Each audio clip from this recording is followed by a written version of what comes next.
सच्ची बात जो खाटू में हुई। आज फिर मैं आप लोगों के साथ अपना एक भाव व्यक्त करूं। बात है 22 अप्रैल तारीख की, जब हम खाटू श्याम जी के लिए घर से निकले। सच बताऊं, मेरे पास कुल 1200 रुपए थे। अब पहली बार का जाना था, सोचा बहुत है, खर्चा ही क्या है। हम दोनों का जाने कैसे बाबा ने बुलाया, घर से निकल लिए। माँ का आशीर्वाद था। स्टेशन पहुँचने के बाद टिकट वगैरह ली, ट्रेन में बैठे और चले खाटू धाम। अब वहाँ जाकर पता चला धर्मशाला का कमरा 500 या 600 का है।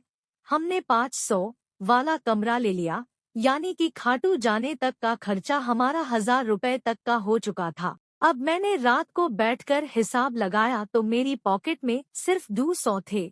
अब वो रात कैसे निकली मुझे ही पता है। सारी रात बाबा से एक ही बात पूछती रही कि बाबा, जब मैं आई इतने में हूँ तो मैं जाऊंगी कैसे। मन उदास हो गया। सारी रात परेशान रही, पर जैसे तैसे करके रात कटी। सुबह बाबा के पास जाने की जल्दी, पर कहीं ना कहीं घर वापस कैसे जाऊंगी ये भी चिंता। जो 200 रू बचे थे उनमें से 100 का बाबा का प्रसाद लिया, उनमें से अब क्या बचना था।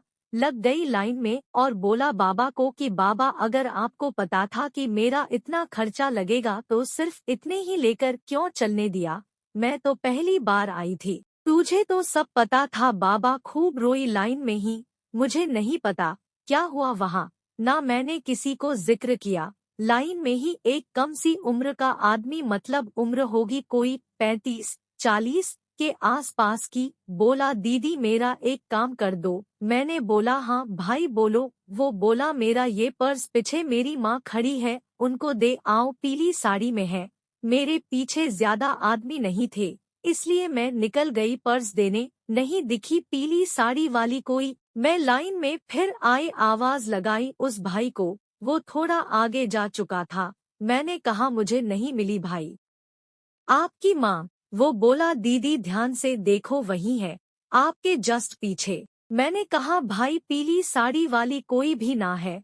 वो बोला अरे दीदी पीली नहीं लाल सूट में है, आप देखो, और लड्डू गोपाल भी है उनके हाथ में।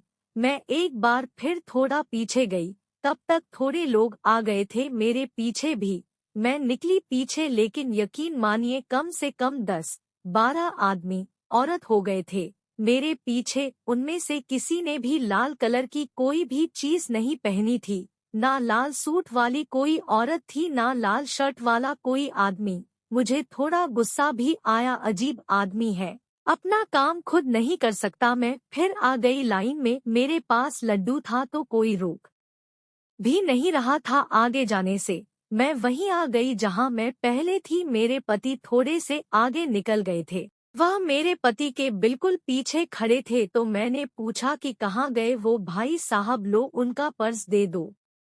मुझे नहीं मिली उनकी माँ। दिमाग और खराब कर दिया। मैं पूरे गुस्से में बोली। मेरे पति बोले क्या हुआ, किसका पर्स किसे दे दूं। मैंने कहा जो आपके पास खड़े थे उस भाई ने मुझे पर्स दिया था कि उसकी माँ को दे दो, अब वह मिली नहीं। मैंने उनको सारी कहानी बताई। अब वो भी ढूंढने लगे, आगे देखा, आवाज लगाई, अरे भाई यह पर्स किसका है। ना मिली आपकी माँ, ये पर्स ले ले भाई। कोई नहीं बोला, सब देखने लगे एक दूसरे की तरफ, पर किसी ने हाँ नहीं की। अब क्या था, एक चिंता मिटी नहीं दूसरी और बढ़ा दी। बाबा यह सोचकर उनको और उलाहना देने लगी कि बाबा अब कैसे ढूंढूं। लाइन एकदम से जल्दी जल्दी चलने लगी।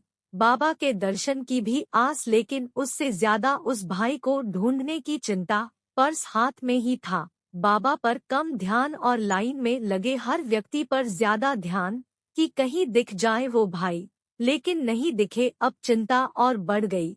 बाबा के बिल्कुल सामने आ गई। जो बोलना था, मांगना था, जो घर से सोच के निकली थी कि बाबा से ये बोलूंगी वो बोलूंगी, वो सब तो भूल गई। बस वो पर्स दिखा के बोली बाबा ये जिसका है इसके पास दिलवा दो। इतने में वहाँ खड़े एक भाई ने, शायद सेवक होगा जो वहाँ खड़े रहते हैं, पर्स लिया और उसमें से 100 रू निकाले और दान पत्र में डाल दिए। मैं तो कुछ बोल ही नहीं पाई। इतने में तो ये सब हो गया। बाहर निकल आए। अब जो 100 रू दान पत्र में डाले थे वो उस पर्स से डाले थे। मैंने 100 रू अपने पास से डाले उस पर्स में, वो 100 रू जो मेरे पास आखिरी बचे हुए थे। अब बाहर आकर मैं अपने पति से बोली कि चलो एक बार अनाउंसमेंट करवा देते हैं, जिसका भी होगा वह आकर ले लेगा। तो मैंने वहां एक भाई से कहकर अनाउंसमेंट करवाई। 20 मिनट तक हमने इंतजार किया, लेकिन वहां कोई नहीं आया। तब मंदिर के पुजारी बोले, मुझे नहीं पता वह पुजारी थे कौन थे, लेकिन मंदिर की तरफ से ही आए थे। आकर बोले, बेटा क्यों परेशान हो रही है, कोई नहीं आ रहा तो यह समझ ले कि यह पैसे तेरे ही है। क्या पता बाबा ने तुझे दिए हो। आप यकीन नहीं करोगे, यह बात सुनकर मेरे रोंगटे खड़े हो गए कि बाबा क्या सच में आपने यह किया है।